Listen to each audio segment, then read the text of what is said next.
वजीर खारजा शाह महमूद कुरैशी ने lieutenant general Faiz Hamid के हमरा काबुल का अहम दौरा किया। अफगानिस्तान के अबूरी वजीर आजम मुल्ला हसन अकुन से मुलाकात की। वजीर खारजा ने कहा, अफगानिस्तान में देर पा अमन इस्तेहकाम चाहते हैं। इंसानी बुनियादों पर अफगान भाइयों की मदद के लिए पुरज़्म है। अफगान वजीर खारजा के हमरा मीडिया से गुफ्तगू में कहा, चंद रोज बाद अफगान वफ्द पाकिस्तान का दौरा करेगा।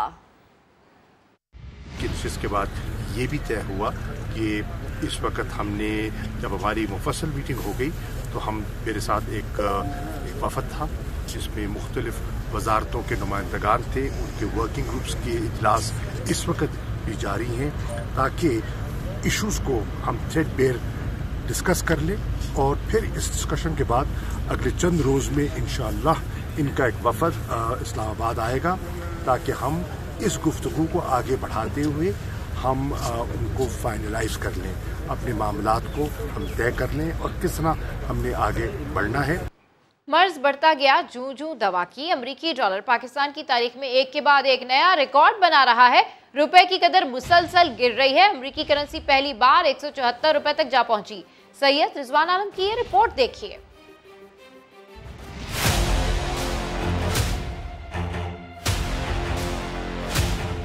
करेंसी मार्केट में रुपए की रिकॉर्ड बेकदरी। डॉलर ने महंगा होने का आज फिर रिकॉर्ड बना दिया। इंटरबैंक में डॉलर 49 पैसे महंगा होकर 173 रुपए 96 पैसे की नई बुलंद तरीन सतह पर बंद हुआ। माहिरीन कहते हैं गवर्नर स्टेट बैंक का बयान रुपए को महंगा पड़ गया। गवर्नर साहब से मैं रिक्वेस्ट करूंगा कि वो इसकी तरदीद करें कि उनका कहने का मकसद ये नहीं था ताकि पैनिक न फैले और लोग ये न समझें कि स्टेट बैंक जो है रेट आगे आने वाले दिनों में बढ़ाने दें। तो उनको आज ही इसकी अगर तरदीद कर दें तो मुल्क मार्केट में जो भूचाल आ गया, जो रुपए को आग लगी हुई, ये ठंडी हो जाएगी। जुमेरात को ओपन मार्केट में डॉलर पहली बार 175 रुपए की रिकॉर्ड सतह पर फरोख्त हुआ। डॉलर के रुपए पर हावी आने में तलब ज्यादा और सप्लाई कम होने का भी बड़ा दखल है। डॉलर का रेट बढ़ने की मेन वजह यह है कि हमारा इम्पोर्ट का बिल बढ़ गया, वक्ती तौर पे बढ़ा है। इसमें कोई परेशानी वाली या घबराने वाली बात नहीं है क्योंकि स्टेट बैंक के कंट्रोल्स बहुत अच्छे हैं।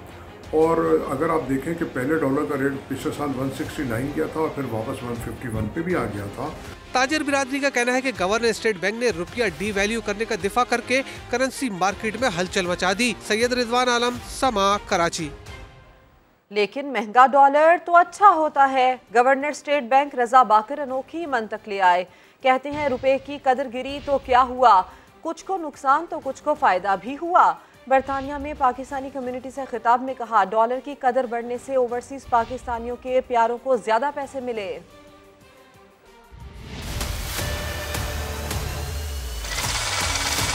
आपको ये मैं बात खास बताना चाहता हूँ, जो लोग इम्पोर्टेड चीज़ें खरीदते हैं उनको थोड़ी तंगी होती है, लेकिन कुछ ऐसे लोग हैं जिनको बड़ा फ़ायदा होता है। वो सारे लोग हैं जो ओवरसीज़ पाकिस्तानियों की फैमिलीज़ पाकिस्तान में जो इन मुल्कों से रेमिटेंसेस भेज रहे हैं, उसकी जो तादाद है वो बढ़ती जा रही है एक्सचेंज रेट की वजह से। अगर हमारी रेमिटेंसेस जो है 30 बिलियन डॉलर की हो जाती है और अगर हमारा एक्सचेंज रेट पिछले कुछ महीनों में 10% भी डिप्रीशिएट हुआ है तो ये 3 बिलियन डॉलर अजाफी ओवरसीज पाकिस्तानियों के खानदानों को पहुंच रहे हैं। ये 500 अरब रुपए से भी ज़्यादा बनता है। मेरी कहने की मुराद ये है, हर चीज़ में, हर पॉलिसी मईशत कुछ लोगों को फ़ायदा होता है, कुछ लोगों को फ़ायदा नहीं होता। जब आप बात करते हैं कि जिन लोगों को फ़ायदा नहीं होगा, तो जिन लोगों को फ़ायदा हो रहा है उनको हमें नहीं भूलना चाहिए। डॉलर महंगा होता है तो फायदा नहीं, असल में नुकसान ही होता है। माहिरीन माशियात का रजा बाकर की बातों पर रद्द-ए-अमल। इकरामुल हक कहते हैं हुकूमत को गवर्नर स्टेट बैंक से जवाब तलबी करनी चाहिए। खुर्रम शहजाद बोले, रजा बाकर बताएं कर्जों का बोझ कैसे कम करेंगे। रजा बाकर साहब को ये याद रखना चाहिए कि जब वो आए थे तो उन्होंने 13% के ऊपर हमारा जो था डिस्काउंट रेट किया, जबकि उस वक्त हमारी जो इन्फ्लेशन थी वो 5% थी। उनका जो मिस्र में भी रिकॉर्ड है वो भी इसी किस्म का है। डॉलर तो महंगा हो गया लेकिन बरामदात क्यों नहीं बढ़ रही? माहिर मुआशियात इकरामुल हक का गवर्नर स्टेट बैंक से सवाल। कहा हुकूमत को रजा बाकिर से जवाब तलब करना चाहिए। हालिया दिनों में रजा बाकर साहब ने जो भी बयान दिए हैं ये इंतहाई काबिल गौर हैं कि क्या उनको देने भी चाहिए थे नहीं, और जो दिए हैं वो भी कोई इकोनॉमिक सेंस जो है वो मेक नहीं करते हैं। से पूछना चाहिए कि वो किस तरह की रेसिपी पेश करना चाहते हैं जिससे हम उनकी इन बात को सच माने कि डॉलर बनने से मुल्क को फायदा होता है। माहिर मुआशियात खुर्रम शहजाद ने कहा, डॉलर महंगा होने से फायदा नहीं, असल में नुकसान ही होता है। 1 रुपया अगर डॉलर की कीमत बढ़ती है तो तकरीबन कोई 80 से 100 अरब या 125 अरब के करीब जो है हमें हमारे कर्जों में इजाफा हो जाता है, और ये बैरूनी कर्जे हैं, सिर्फ लोकल नहीं है। इसी तरह से महंगाई में भी इजाफा होता है क्योंकि दो धारी तलवार है एक तरह से। माहिरीन मुआशियात कहते हैं गवर्नर स्टेट बैंक की वजह से ही पाकिस्तान पर कर्जों के बोझ में इजाफा हुआ। उन्हें बताना चाहिए कि इस बोझ को किस तरह कम करेंगे। बुलेटिन में जानिए चीनी के दाम बेलगाम। सवाल ये कि फायदा किसका, नुकसान किसका। गवर्नर स्टेट बैंक के दावे के बरक्स असल नुकसान तो आवाम का होता है। वो कैसे, आपको दिखा देते हैं। हर पॉलिसी मईशत की कुछ लोगों को फायदा होता है, कुछ लोगों को फायदा नहीं होता। जिन लोगों को फायदा हो रहा है उनको हमें नहीं भूलना। गवर्नर स्टेट बैंक का निराला बयान। रजा बाकर शायद भूल गए कि डॉलर महंगा होने से कुछ लोगों को फायदा जरूर होता है, लेकिन 20 करोड़ आम पाकिस्तानियों को नुकसान होता है, क्योंकि पाकिस्तान दरामदात पर इन्हिसार करने वाला मुल्क है। 2020 में 44 अरब डॉलर दरामदात में से तकरीबन 25% यानी 10.4 अरब डॉलर की पेट्रोलियम मसनूआत और गैस दरामद की गई। डॉलर की कदर बढ़ती है तो पेट्रोलियम मसनूआत, गैस और बिजली महंगी हो जाती है। पैदावारी अखराजात और किराए बढ़ने से मुकामी अशिया की कीमतें भी बढ़ जाती हैं। मईशत का पहिया चलाने वाले तेल से लेकर खाना पकाने वाला तेल, घी भी महंगे डॉलर के असरात से बच नहीं सकता, क्योंकि ये भी दरामदी पाम ऑयल से बनता है। गुज़िश्ता साल 1.8 अरब डॉलर का पाम ऑयल और 60 करोड़ डॉलर की दालें बाहर से मंगवाई गईं। रुपए की कदर गिरती है तो आवाम के लिए खाना पकाना भी महंगा हो जाता है। ज़राअत में इस्तेमाल होने वाले केमिकल और खाद की मद में गुज़िश्ता बरस 7.5 अरब डॉलर खर्च किए गए। इस तरह दवाओं के केमिकल और अस्पतालों में इस्तेमाल होने वाली अशिया भी इम्पोर्ट होती हैं। यानी डॉलर तगड़ा हो जाए तो इलाज, मुआलजा, सब्जियां, फल सब महंगे हो जाते हैं। और सिर्फ यही नहीं बल्कि रजा बाकर के बयान पर अपोजिशन भी चिराग पा। लीगी रहनुमा एहसन इकबाल कहते हैं रुपए की कदर गिरना मईशत के लिए जहर कातिल है। समझ नहीं आता गवर्नर स्टेट बैंक कौन सी मईशत पढ़ा रहे हैं। पीपल्स पार्टी के सेनेटर सलीम मांडवीवाला ने कहा, लगता है गवर्नर स्टेट बैंक किसी और मुल्क के गवर्नर हैं। बोले, बात महंगाई से निकलकर ग़िज़ाई किल्लत पर आने वाली है। 3 माह बाद लोग दुकानों के ताले तोड़ रहे होंगे। तो लोग इम्पोर्टेड चीज़ें खरीदते हैं उनको थोड़ी तंगी होती है, लेकिन कुछ ऐसे लोग हैं जिनको बड़ा फ़ायदा होता है। चेंज रेट के ऊपर जाने से कुछ लोगों का नुकसान है, लेकिन कुछ लोगों का फ़ायदा। ये किस मुल्क के गवर्नर स्टेट बैंक हैं भाई? पाकिस्तान का मुकदमा लड़ रहे हैं या किसी और का? पीपल्स पार्टी के सेनेटर सलीम मांडवीवाला ने सवाल उठा दिया। क्या तो ये गवर्नर पाकिस्तान स्टेट बैंक का गवर्नर नहीं है, ये किसी और मुल्क का गवर्नर है। खतरे की चीज मैं आपको इन्फ्लेशन से ज्यादा बताऊं, this country is heading for food rights. Inflation तक बात नहीं रुकेगी। आगे 3 महीने में लोग दुकानें तोड़ेंगे और उसमें से खाना निकालेंगे। लीगी रहनुमा एहसन इकबाल ने रुपए की गिरावट को मईशत के लिए जहर कातिल करार दिया। चंद लाख लोगों की तरसीलात में तो शायद इजाफा हो जाता है, लेकिन डिवैल्यूएशन से जो 22 करोड़ अवाम की मईशत तबाह होती है, उससे उन तरसीलात में जो इजाफा हुआ होता है उससे ज्यादा नुकसान हो जाता है। एहसन इकबाल कहते हैं, समझ नहीं आता गवर्नर स्टेट बैंक कौन सी मईशत पढ़ा रहे हैं। अब आपको बताएं, चीनी बहरान फिर जोर पकड़ने लगा। फैसलाबाद में सिर्फ 10 दिन का स्टॉक बाकी रह गया। मजीद 10 रुपए इजाफे के बाद चीनी की नई कीमत 120 रुपए किलो हो गई। रिपोर्ट कर रहे हैं अब्दुल्ला हद। चीनी के बढ़ते दाम शहरियों का मिजाज कड़वा करने लगे। रातों रात फैसलाबाद में चीनी की कीमत 10 रुपए इजाफे के बाद 120 रुपए किलो तक पहुंच गई। कमर तोड़ महंगाई ने अवाम की रही सही मिठास भी छीन ली। हर दुकानदार का अपना रेट है, किसी का भी कोई भी है, 115 भी है, 110 भी है, 120 तक भी ले रहे हैं। या तो चीनी छोड़नी पड़ेगी या चाय छोड़नी पड़ेगी। आदमी चीनी लेगा, बच्चों की पढ़ाई का खर्चा देगा या घर का राशन पूरा करेगा। डीलर्स ने भी खतरे की घंटी बजा दी। 14 दिन का हमारा स्टॉक है, अभी मिलने चलने में अभी 1 महीना है, तो इसके रेट बढ़ने के इम्कान बहुत ज़्यादा हैं। ये 20 से 25 रुपए बोरी और भी बढ़ सकते हैं। किल्लत के बायस चीनी की कीमत में आइंदा चंद रोज में मजीद इजाफे का भी इम्कान है। कैमरामैन कदीरुर रहमान के साथ अब्दुल अहद, सामा, फैसलाबाद। और सिर्फ यही नहीं जनाब, कराची वालों के लिए बिजली मजीद महंगी करने की तैयारियां की जा रही हैं। कि इलेक्ट्रिक ने नेपरा को बिजली 3 रुपये 45 पैसे फी यूनिट इजाफे की दरख्वास्त दे दी।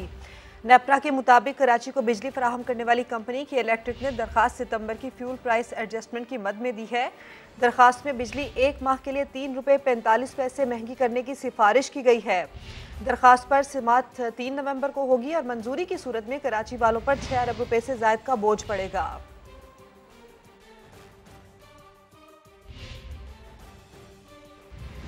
एक और अहम और बड़ी खबर आज आने वाली है। पाकिस्तान को ग्रे लिस्ट से निकाला जाएगा या नहीं, फाइनेंशियल एक्शन टास्क फोर्स आज फैसला करेगा, जिसका इजलास पेरिस में जारी है। FATF के सदर डॉक्टर मार्क्स प्लेयर आज शाम प्रेस कॉन्फ्रेंस करेंगे। अहम खबर आज आने वाली है। पाकिस्तान को ग्रे लिस्ट से निकाला जाएगा या नहीं, फाइनेंशियल एक्शन टास्क फोर्स आज फैसला करेगा, जिसका इजलास पेरिस में जारी है। FATF के सदर डॉक्टर मार्क्स प्लेयर आज शाम प्रेस कॉन्फ्रेंस करेंगे। यहाँ अफसोसनाक खबर आपको दें, आज़ाद कश्मीर की वादी नीलम में बस खाई में गिरने से 7 अफराद जाँ बहक और 10 जख्मी हो गए हैं। इस वाक़े से मुतालिक मज़ीद तफसीलात भी सामने आ रही हैं। जख्मियों को अस्पताल मुंतकिल किया जा रहा है, इमदादी काम भी जारी है। कई जख्मियों की हालत तशवीशनाक बताई जा रही है। आज़ाद कश्मीर में यह हादसा पेश आया। वादी नीलम में बस खाई में गिरने से 7 अफराद जाँ बहक हुए हैं, ऐसी इत्तलात आ रही हैं, जबकि 10 जख्मियों की इत्तलात भी मौसूल हो रही हैं। इमदादी काम इस वक्त जारी है और कई जख्मियों की हालत तशवीशनाक बताई जा रही है, जिन्हें अस्पताल मुंतकिल किया गया है। बात करते हैं, अमीरुद्दीन मुगल हमारे साथ हैं। अमीर, बताइए इस हादसे से मुतालिक क्या तफसीलात हैं आपके पास? ये हादसा कैसे पेश आया?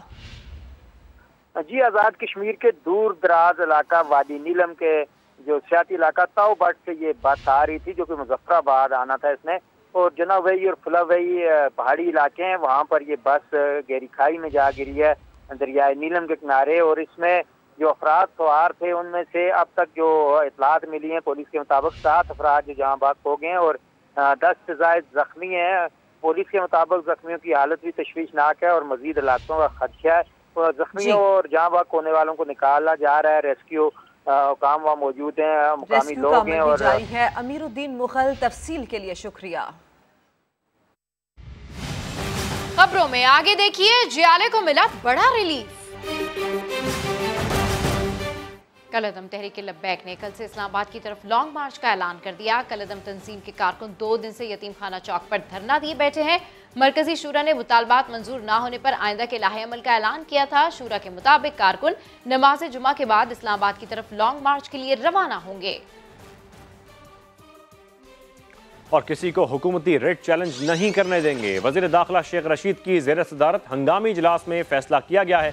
इजलास में कलअदम तहरीक लब्बैक की जानिब से एहतजाज के ऐलान पर गौर किया गया और अमन अमान से मुतालिक लाए अमल तरतीब दिया गया। इजलास में रावलपिंडी और इस्लामाबाद इंतजामिया और IG पंजाब ने वीडियो लिंक पर शिरकत भी की। आपको बताएं, किसी को हुकूमती रेट चैलेंज नहीं करने देंगे। वजीर दाखिला शेख रशीद की ज़ेर सदारत हंगामी इजलास में फैसला किया गया है, जबकि इजलास में कलअदम तहरीक लब्बैक की जानिब से एहतजाज के ऐलान पर गौर किया गया और अमन अमान से मुतालिक लाए अमल तरतीब दिया गया।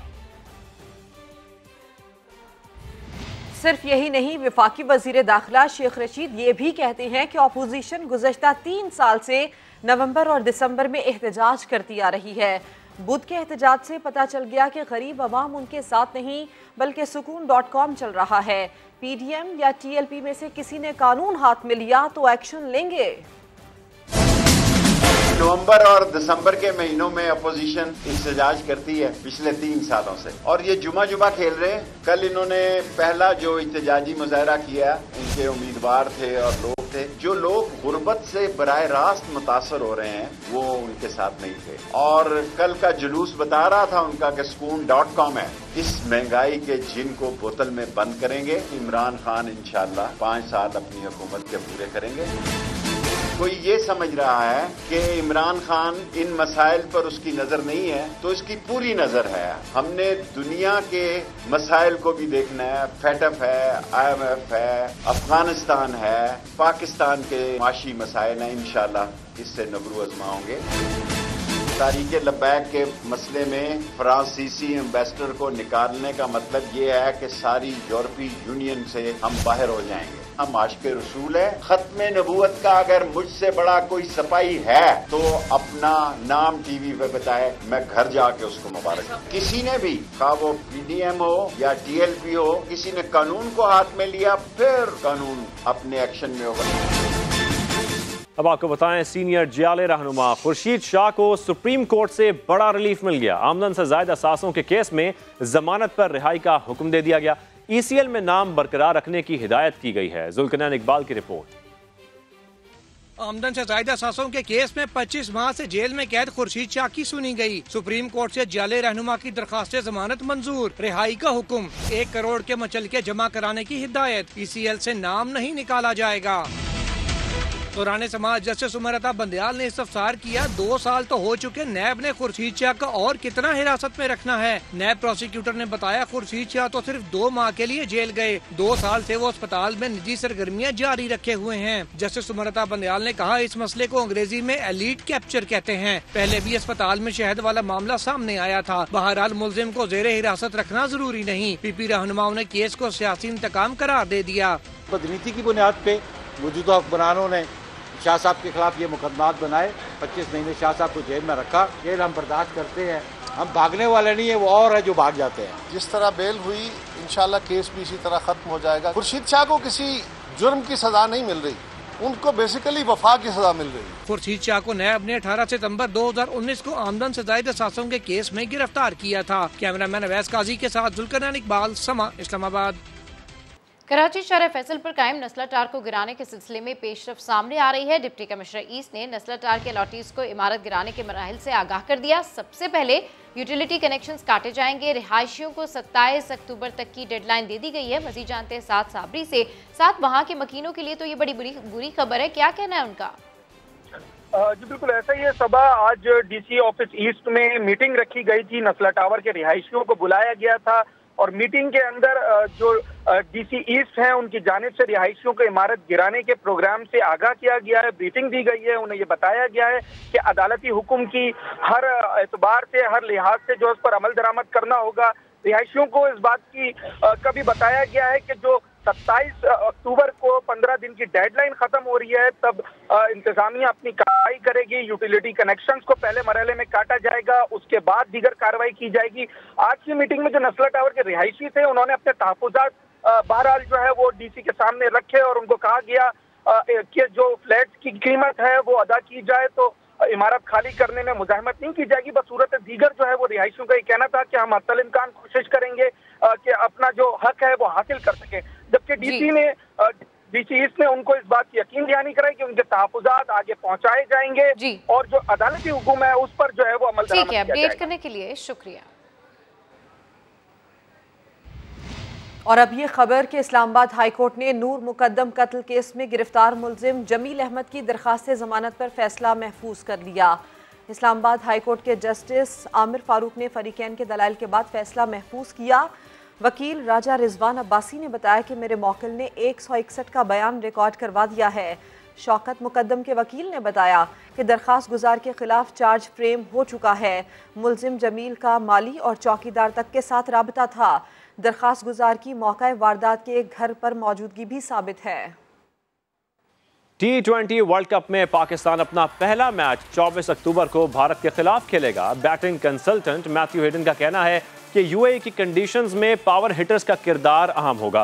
पाक भारत मैच में दोनों टीमों पर प्रेशर होगा। बाबर और रिजवान की सूरत में बेहतरीन ओपनिंग बल्लेबाज मौजूद हैं। और रेसलर इनाम भट्ट और ओलंपियन समीउल्लाह ने पाकिस्तान टीम के लिए नेक ख्वाहिशात का इजहार किया है। इनाम भट्ट पुरुमीद हैं कि इस बार पाकिस्तान टीम जीतेगी और भारत हारेगा। तो एक्साइटमेंट का लेवल बढ़ता जा रहा है। रिवायती हरीफों का T20 वर्ल्ड कप में इतवार को होगा बड़ा मार्का। सट्टेबाज मुतारिक हो गए हैं। क्रिकेटर्स की परफॉर्मेंस भी सट्टा खेला जाएगा। सट्टेबाजों ने भारत को फेवरेट करार दिया है। समा के chief crime reporter Ahmed Rahman Khan इस वक्त एक बुकी के साथ मौजूद हैं, उनसे मजीद जानते हैं। जी अहमद, अपडेट कीजिए।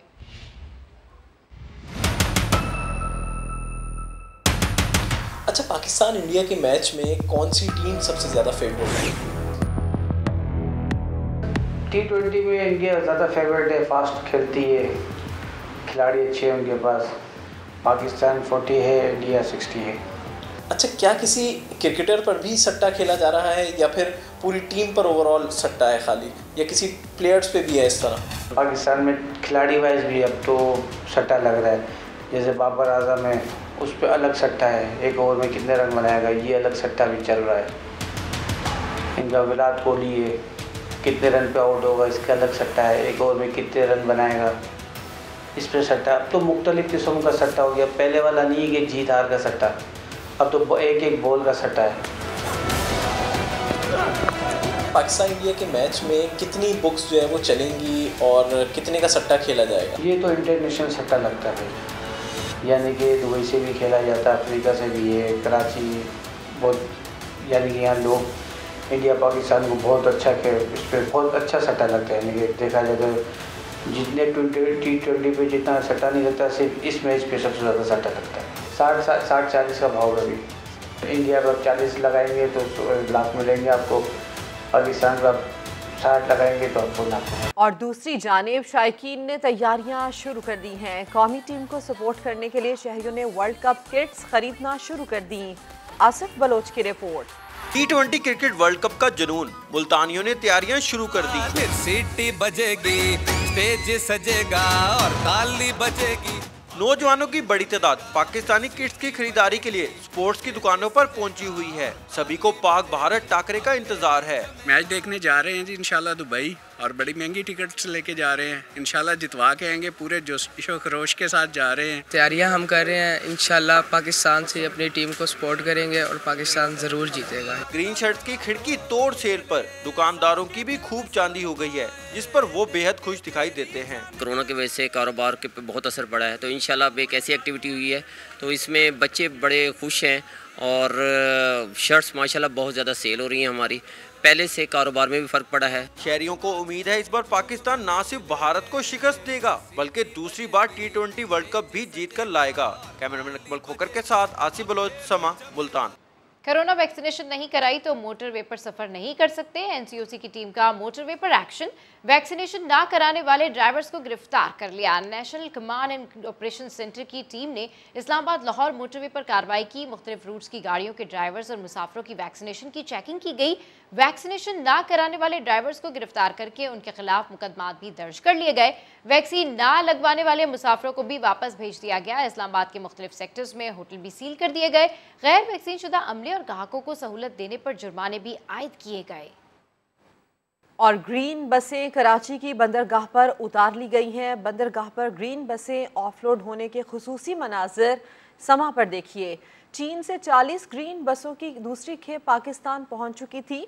चीन से पाकिस्तान पहुंचने वाली ग्रीन लाइन मंसूबे की बसें कराची की बंदरगाह पर उतार ली गई हैं।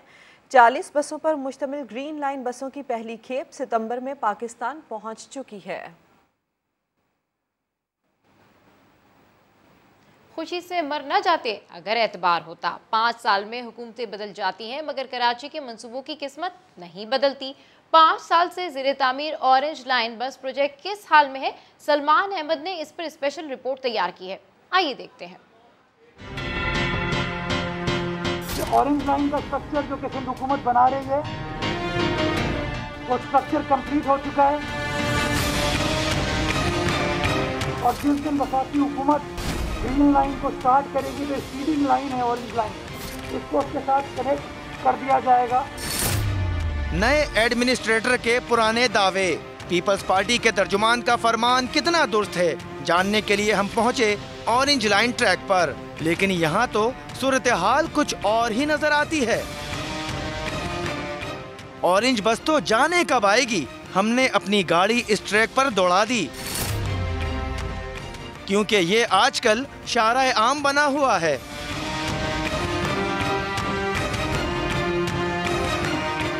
कम से कम साल इसको और लगेगा, गालिबन साल और लगेगा। ये बिजली का सिस्टम है, ये अपना केबल निकाल के ये सामने रोड वाला ऊपर करना है। एक दिन में नहीं हो सकते, एक महीने आते हैं, एक हफ्ते लोग नहीं आते, ऐसा काम नहीं होता ना।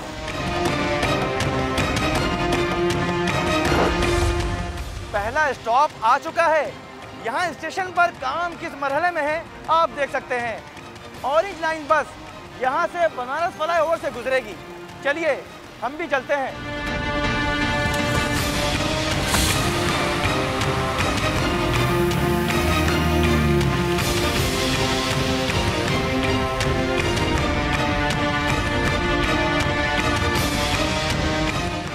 मुसाफिरों के बैठने का इंतजाम है, न बिजली का कोई कनेक्शन। वॉशरूम नामुकम्मल हैं तो टिकट घर भी अधूरा।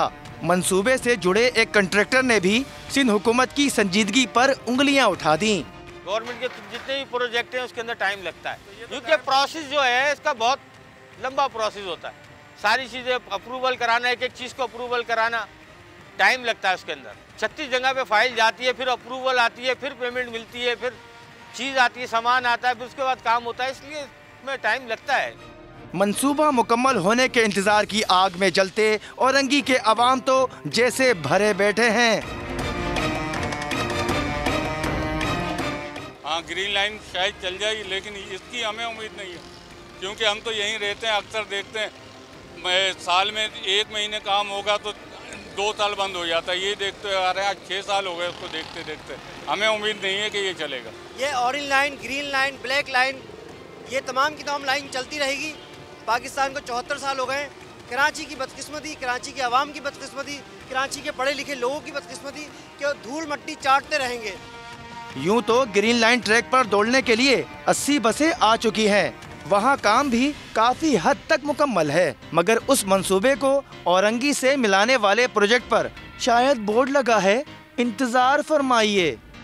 ऑरेंज लाइन का छोटा सा ट्रैक अब भी नामुकम्मल है, मगर सिंध सरकार का इसरार है कि ग्रीन लाइन के ट्रैक पर आते ही ऑरेंज बस भी दौड़ना शुरू हो जाएगी। मगर ये होगा कब, सबको इंतजार है। कैमरामैन मोहसिन अली के साथ सलमान अहमद, समा, कराची।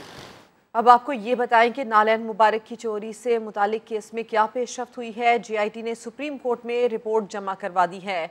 नालैन मुबारक चोरी अज खुद नोटिस केस की समाअत के दौरान एडिशनल एडवोकेट जनरल पंजाब ने तहकीकात जारी हैं। ये कहा, पूरी कोशिश है कि जल्द ही नालैन पाक बरामद कर ली जाएं। तबरुकात गैलरी की सिक्योरिटी बढ़ा दी गई है। दरख्वास्त गुजार पीर SA जाफरी ने एतराज़ उठाया कि जो अफसरान नालैन पाक ब्रुनाई लेकर गए थे उन्हें तो शामिल तफ्तीश ही नहीं किया गया। अदालत ने मजीद पेशरफ्त रिपोर्ट तलब करते हुए समाअत गैर मुअय्यना मुद्दत तक मुलतवी कर दी। वफाकी पुलिस के जवानों का 35वां बुनियादी रिक्रूट कोर्स मुकम्मल। 200 से ज्यादा जवानों ने तरबियत हासिल कर ली। वज़ीर दाखिला शेख रशीद का 1000 नई भर्तियों का ऐलान। कहा, मुआशी तौर पर पुलिस को खुद मुख्तार बना दिया गया। रिपोर्ट कर रहे हैं आदिल तनौली। सेफ सिटी इस्लामाबाद को मजीद महफूज बनाने का मिशन। वफाकी पुलिस के 247 जवानों ने रिक्रूट कोर्स मुकम्मल कर लिया। पुलिस लाइंस में पासिंग आउट परेड।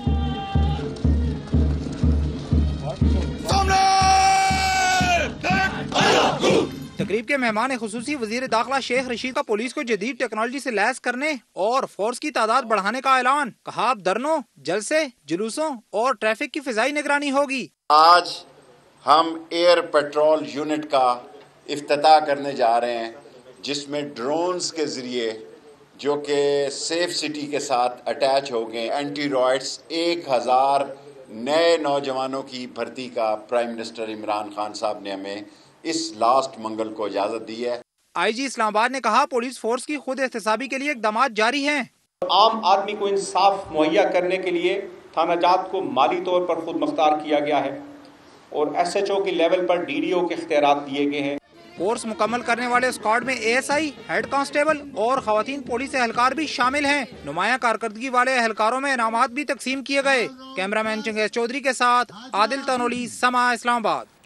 यूरोपीय यूनियन के हुकाम ने गवर्नर पंजाब को पाकिस्तान के लिए GSP+ स्टेटस में तौसीक की मुकम्मल यकीन दहानी करवा दी। चौधरी सरवर बेल्जियम, इटली और हंगरी समेत मुख्तलिफ ममालिक का दौरा करके पाकिस्तान पहुँच गए। पाकिस्तानी ताजरों के लिए इमारात का मिशन। गवर्नर पंजाब यूरोपीय यूनियन के हेडक्वार्टर बेल्जियम पहुंचे। ब्रसल्स में अहम मुलाकातें की। यूरोपीय यूनियन के हुकाम को पाकिस्तान की तरफ से दोस्ताना ताल्लुकात का पैगाम पहुंचाया। उनका कहना था यूरोपीय यूनियन के तमाम कन्वेंशन पर अमल दरामद कर रहे हैं। चौधरी सरवर यूरोपीय यूनियन के 4 नायब सदूर और 30 से ज्यादा अरकान यूरोपीय पार्लियामेंट से मिले। गवर्नर को GSP+ स्टेटस में तोसी के मामले में मुकम्मल ताबन की यकीन दहानी कराई गई। गवर्नर का कहना था GSP+ स्टेटस की वजह से अब तक पाकिस्तान को $20 अरब से ज्यादा का फायदा हो चुका है। उन्होंने अपने दौरा यूरोप के मौके पर ओवरसीज पाकिस्तानियों के मसाइल भी सुने। चौधरी सरवर ने ये दौरा यूरोपीय पार्लियामेंट के नायब सदूर की दावत पर किया है। इमरान खान मेहनत करके वजीर आजम बने, मिठाइयाँ बांटकर या किसी के घुटनों को हाथ लगाकर नहीं। मुआवने खुसूसी शहबाज गिल की धुआंधार प्रेस कॉन्फ्रेंस। कहा मरियम सफदर हुकूमती फैसलों पर सियासी तनकीद करें, वजीर आजम की फैमिली के लिए गाली गलौज बर्दाश्त नहीं की जाएगी। प्राइम मिनिस्टर मिठाई के डब्बे देके किसी को प्राइम मिनिस्टर नहीं बने, लोगों के घुटनों को हाथ लगा के प्राइम मिनिस्टर नहीं बने। आप सबने कवर किया हुआ है इस प्राइम मिनिस्टर को, जब वो बारिशों में आंधियों में खड़े होकर वो शख्स तकरीर किया करता था। गली गली करिया करिया वो शख्स मेहनत करके प्राइम मिनिस्टर बना, अवाम के वोट से बना। कोई स्कैंडल नहीं मिला आपको प्राइम मिनिस्टर पे 3 साल में, तो आपको जिन, चुड़ैलें, टूने, सुइयां। वो एक हमारा भाई तो पहुंच गया प्राइम मिनिस्टर के घर से 4 किलोमीटर 5 किलोमीटर दूर, उसे दरख्तों के ऊपर लाल जो है ना वो कपड़े बंधे नजर आ गए। ये मजे का खेस बातें हैं। जब प्राइम मिनिस्टर उसकी फैमिली को आप गालियां देंगे तो फिर सोशल मीडिया के ऊपर लोग रिएक्ट करेंगे। हमें पता है ये पूरी एक ऑर्केस्ट्रेटेड कैंपेन है। प्राइम मिनिस्टर इमरान खान के हर फैसले को क्रिटिसाइज करने के लिए, अवाम को कंफ्यूज करने के लिए, ये बताने के लिए कि ये फैसले किसी मंतक के साथ नहीं करते, ये फैसले तो किसी इल्मे नजूम के सिलसिले में होते हैं। कोई तोते रखे हुए हैं जो फाल निकालते हैं, कोई बकरे कटते हैं, कोई सुइयां चबोई जाती हैं। ये जो मरियम सफदर का बनाया हुआ षड्यंत्र है और वो अपने चंद 2 सहाफियों के थ्रू इस तरीके का शर फैला रही हैं। प्राइम मिनिस्टर इमरान खान के फैसलों के ऊपर तनकीद कीजिए, सियासी तनकीद कीजिए, गाली गलौज मत कीजिए, ये बर्दाश्त नहीं की जाएगी। और इंधर गैंग की सफाकाना कार्रवाइयों की कौमी असम्बली में गूंज। खुद हुकूमती MPA फट पड़े, कहा वजीर आजम से शिकायत कर दी है और कहाँ जाऊं। लोग पूछते हैं हमें अमन क्यों नहीं देते। डाकू राज खत्म करने के लिए बिलाखिर पुलिस भी मैदान में आ गई। स्वात में ताइक्वांडो के मैदान में डंका बजाने वाली 2 नौजवान लड़कियां बुशरा और चांद बीबी अब आलमी मैदान में भी अपनी सलाहियतों के जौहर दिखाएंगी। इस हवाले से रिपोर्ट कर रहे हैं सैयद शहाबुद्दीन।